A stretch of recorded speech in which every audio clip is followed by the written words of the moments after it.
Philippiens 3.13. Frères, je ne pense pas l'avoir saisi. Mais je fais une chose, oubliant ce qui est en arrière et me portant vers ce qui est en avant. Voici de quelle manière le roi vient au monde.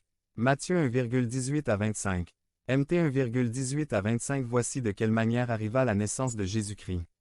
Marie, sa mère, ayant été fiancée à Joseph, se trouva enceinte, par la vertu du Saint-Esprit, avant qu'ils aient habité ensemble. 19 Joseph, son époux, qui était un homme de bien et qui ne voulait pas la diffamer, se proposa de rompre secrètement avec elle. 20 Comme il y pensait, voici, un ange du Seigneur lui apparut en songe, et dit: Joseph, fils de David, ne crains pas de prendre avec toi Marie, ta femme, car l'enfant qu'elle a conçu vient du Saint-Esprit. 21 Elle enfantera un fils, et tu lui donneras le nom de Jésus. C'est lui qui sauvera son peuple de ses péchés. 22 Tout cela arriva afin que s'accomplisse ce que le Seigneur avait annoncé par le prophète. 23 Voici, la Vierge sera enceinte, elle enfantera un fils. Et on lui donnera le nom d'Emmanuel, ce qui signifie Dieu avec nous. 24 Joseph s'étant réveillé fit ce que l'ange du Seigneur lui avait ordonné, et il prit sa femme avec lui. 25 Mais, il ne la connut point jusqu'à ce qu'elle ait enfanté un fils, auquel il donna le nom de Jésus. 18 Voici de quelle manière arriva la naissance de Jésus-Christ. Il faut noter tout d'abord que les saintes Écritures n'ont pas comme but ici simplement de nous raconter l'histoire d'une naissance, aussi inhabituelle qu'elle soit. Le mot traduit naissance au verset 18 est le même mot utilisé au verset 1.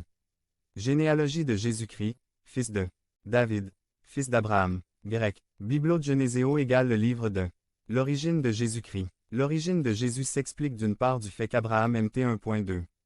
Abraham engendra Isaac. Isaac engendra Jacob. Jacob engendra Judas. En lisant l'histoire d'Abraham, vous lisez l'origine de Jésus-Christ. Mais ce n'est pas le seul facteur ou élément essentiel pour comprendre l'origine de Jésus-Christ.